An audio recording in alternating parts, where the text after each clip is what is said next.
And what happened? So it was called in by employees over here at the building. This is like a scrap yard, auto parts, and they scrap cars. It was an employee. They were working inside the building. From preliminary investigations, it appears one of the employees was using a torch to do some cutting, and there was a gas can that was close by, and fumes from the gasoline can had kind of filled the atmosphere. And as soon as they found the source of ignition from his torch, we had a small explosion. So there were some people in the building, the person doing the cutting. We did have one person go to OSU Maine, stable condition. A couple other people were injured, treated on the scene, haven't been transported yet. Don't seem to need that at this point. Because of the nature of the roof, is a bowstring truss roof, which is they don't handle fire very well. They handle snow on top and all that, but we're worried about a collapse problem. So we're staying close to the doorways. We're not going in, and we're getting everything knocked down. So the fire's pretty much all knocked down except for a few hot spots.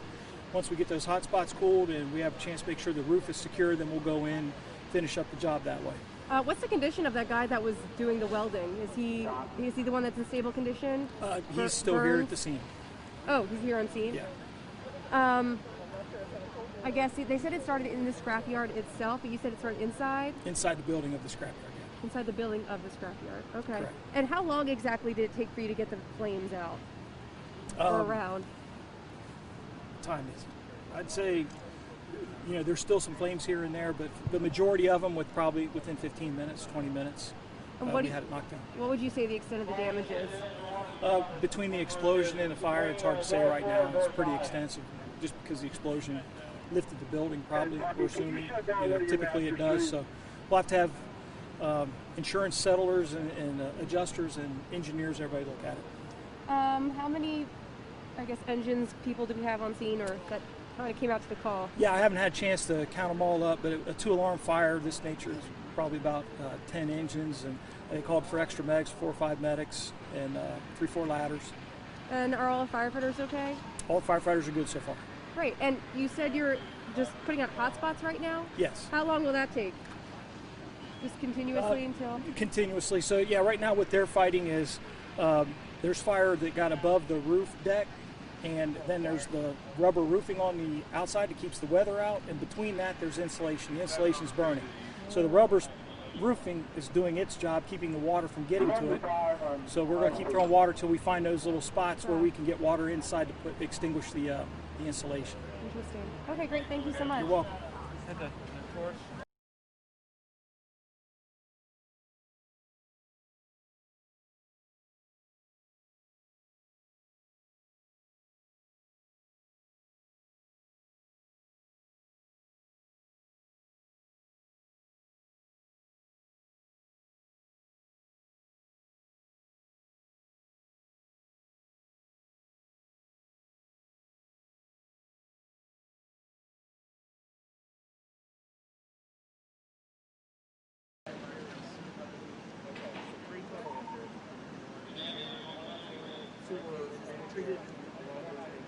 I said, I did this before.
Can they hear me? It is on. Okay. Check 1 2, check 1 2.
Oh, this is the end of the 4.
You see right here, Universal Auto Parts. So I did talk to Chief Steve Martin. He tells me there were a few people inside. Now, this started inside a building, inside the scrap yard back there.